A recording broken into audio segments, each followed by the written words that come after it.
আজি পবিত্ৰ ছবি বৰাত। পবিত্ৰ ছবি বৰাতৰ অৰ্থ কি আপুনি জানেনে? ছবি বৰাত হৈছে ভাগ্যৰ ৰাতি। এই নিশা ইছলাম ধৰ্মাৱলম্বী লোকসকলৰ ভাগ্য পৰৱৰ্তী বছৰলৈ নিৰ্ধাৰণ কৰা হয়। ছবি বৰাতৰ হৈছে এটা ফৰাচী শব্দ।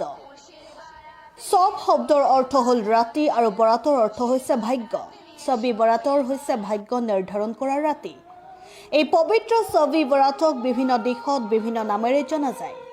পৃথিৱীৰ বিভিন্ন দিশত এই পবিত্ৰ ছবি বৰাতৰ নৈশটো খুব উলহ মালহেৰে পালন কৰে। এই পবিত্ৰ ৰাতিটোক আমাৰ ভাৰতবৰ্ষত ছবি বৰাত বা লাইলাতুল বৰাত বুলিও কোৱা হয়। আৰবী মাহৰ মতে ইছলাম ধৰ্মাৱলম্বী লোকসকলে উদযাপন কৰে ছবি বৰাত। এই পবিত্ৰ ৰাতিত মুমিনসকলে আল্লাহৰ ওচৰত নিজৰ ভুলৰ ক্ষমা বিচাৰে। মুমিনসকলৰ বিশ্বাস যে এই পবিত্ৰ নৈশত কোনো মুমিনে যদি আল্লাহৰ ওচৰত ক্ষমা বিচাৰে তেন্তে আল্লাহ পাকে তেখেতৰ গুনাহ মাফ কৰি দিয়ে।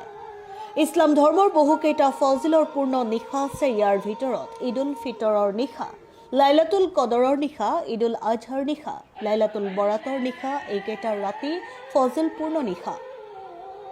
এই গুৰুত্বপূৰ্ণ ৰাতিকেইটাত নামাজ পঢ়ে, জিকিৰ আজকাৰ কৰে বা আল্লাহৰ ওচৰত দোৱা প্ৰাৰ্থনা কৰে তেন্তে ভাগ্য পৰিৱৰ্তন হয় বুলিও ইছলাম ধৰ্মাৱলম্বী লোকসকলে বিশ্বাস কৰে। আজি সমগ্র দেশ জুড়ে পালন করা হব পবিত্র ছবি বরাতর রাতে।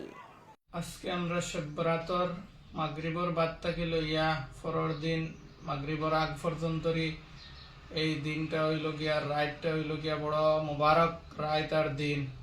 হাজার হাজার আল্লাহ রাব্বুল আলামিনে মানুষে মাফ করিয়া দেন। যেগুলা মানুষে আল্লাহর কাছে তওবা করব, নামাজ পড়িয়া কোরআনে কারীমর তিলাওয়াত করিয়া জিকির আজকার করিয়া আল্লাহর কাছে মাফি চাইবা তান রে আল্লাহ মাফ দিব। আর যে চাইতা না তাইন মেহরুম হইবা।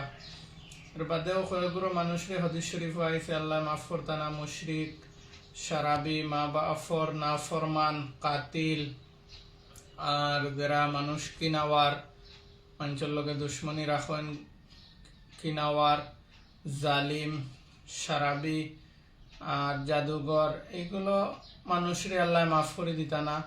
এরা যদি তওবা করিলেন তাও আল্লাহ রাব্বুল আলামিনে মাফ করে দিবা। আর এই রাত হইছে বেশ বেশ করে ইবাদত বন্দেগী করার রাত। আর দিনও আমরা রোজা রাখবার চেষ্টা করতাম।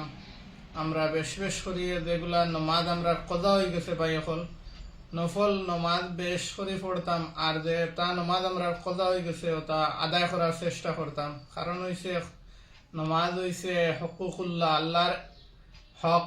এইটা যদি আমরা যে নমাজ খোদা হয়ে গেছে খোদা আদায় করি না তে আল্লাহ মাফ করে দিত না।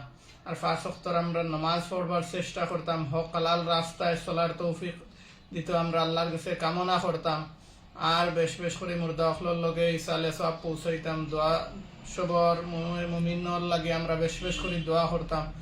আল্লাহ রাব্বুল আলামিনে আপনারে আমার সবর বিশ্বর মানুষরে আল্লাহ মাফ করে দেওক। আর বেশ বেশ করে আমল ইবাদত বন্দেগী জিকির আজকার তাসবিহ তাহলিল করবার তৌফিক আতা ফরমাক। ওয়া আখিরু দাওয়ানা আলহামদুলিল্লাহি রাব্বিল আলামিন।